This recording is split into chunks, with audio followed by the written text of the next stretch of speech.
Bonjour, nous allons vous présenter dans cette vidéo réalisée dans le cadre d'un projet, une matière que l'on étudie au cours de notre formation en réseau et télécommunications à l'IUT de Clermont-Ferrand, à savoir l'électronique.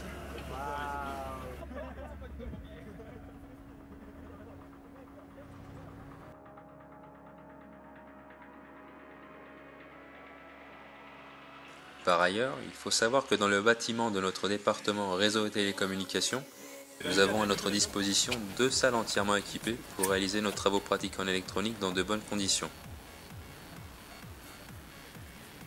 C'est une matière importante, car on ne retrouve pas de l'électronique seulement dans le monde des réseaux et télécommunications, mais dans beaucoup d'objets de la vie quotidienne, comme vous pouvez le voir ici dans ces séquences.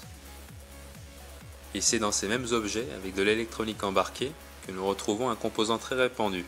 Il s'agit du condensateur, qui est un élément que l'on étudie en première année.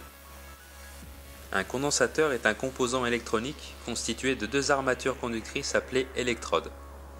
Il se charge et se décharge, ce qui lui permet de pouvoir stocker de l'énergie électrique sur ces armatures pour ensuite la redistribuer rapidement à d'autres composants. Il peut se présenter sous la forme d'un composant comme celui-ci, qu'il faut donc choisir en fonction de sa capacité de stockage en énergie. Mais il existe aussi des condensateurs de plus grande taille, avec des boutons rotatifs qui nous permettent de régler directement la capacité dont on a besoin. Le montage que nous avons réalisé pour notre démonstration est composé d'une résistance et d'un condensateur. Ce montage est plus communément appelé montage RC. Nous avons ensuite ajouté 2 éléments au montage à l'aide de câbles coaxiaux, à savoir un générateur pour lui appliquer un signal carré d'une tension de 5 volts et d'une fréquence de 1 kHz, et un oscilloscope pour pouvoir observer les signaux. Comme vous pouvez le voir ici, 2 signaux sont représentés à l'écran de l'oscilloscope.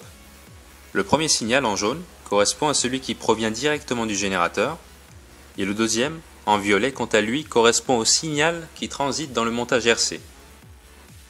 On peut ainsi distinguer les phases de charge et de décharge du condensateur. Le condensateur se charge progressivement lorsqu'on lui applique une tension, et il se décharge de la même façon lorsqu'il n'est plus alimenté.